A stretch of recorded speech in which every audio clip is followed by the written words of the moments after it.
Hi and welcome to this week's wine video. We've got a fancy new wine in this week. It's called Ripasso from Italy, and it's a very interesting way in which it's made. So in order to get to the point where you understand how it's made, I thought I'd do a very quick video on how you actually make wine. I was thinking about lots of different complex models and things I could use, but that's too complicated. So I thought I'd use the power of pictures and the power of pictures that I nicked from the internet. So without further ado, here we go. So, to make white wine, we either take white grapes or indeed red grapes. And what happens is we squeeze the grapes, squeeze, and out comes clear juice. And that's whether it's white grape or red grape.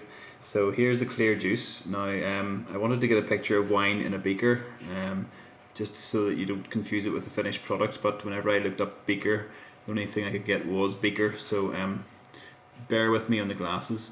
So what happens is once the red or white grapes are squeezed, you get this clear juice that runs out of them, and here's the clear juice.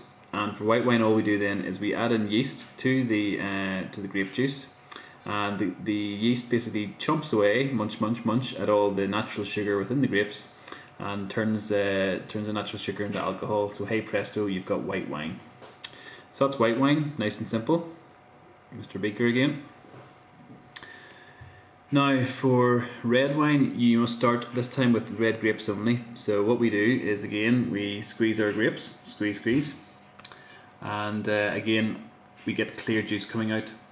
But obviously we want to get the red colour into the wine, and the only way you can actually do that is by taking the grape skins which we were left with, which are white or red grape skins, and we reintroduce them into the wine like so. So here's all your red grape skins. And they're introduced into the clear juice that's run off whenever you've squeezed the grapes out. So what we then do is a process of what's known as maceration. Be careful how you say that. And basically we mix all the wine with the grape skins to give it the actual red colour through the red wine. And they do that via a process called pumping over. So what happens is they actually take the juice at the bottom and they pump it back over the top of the skins, which sit at the top of that vessel, and basically do that for generally from a week to a few weeks, to give it the colour and the intensity of the wine. The longer you do it, the more intense the wine. Once you've done that, obviously fermentation takes place, where the yeast are introduced, converts the natural sugar within the grapes into alcohol, and hey presto, you have red wine. So that's a very quick and dirty explanation as to how white wine and red wine are made, and you might have to flick back to kind of review it again because it is kind of tricky and complicated. But I thought, because we've got a new wine in, which is this one, it's actually quite a sexy bottle. It's there's a label. Hello, I've added the red wine stains. It's by Salvalli, one of our great producers, and this is a really heavy bottle, which I always find is quite an attractive proposition in a bottle. I don't know why. It started off quite full, but unfortunately it's been not delicious tonight, that it's down to about there, which is a good sign for the actual quality of the wine. But it's as you can see up here, it's a Ripasso, and for people who are in the know, it's kind of in between a Valpolicella, if you've heard of that, and an Amarone. And Valpolicella can be renowned as quite cheaper and sort of thin, whereas Amarones are heavy but they're very expensive, so this falls in the middle. So just to add to complexities, how do we actually make a Ripasso? Basically what we got to know how to make an Amarone first.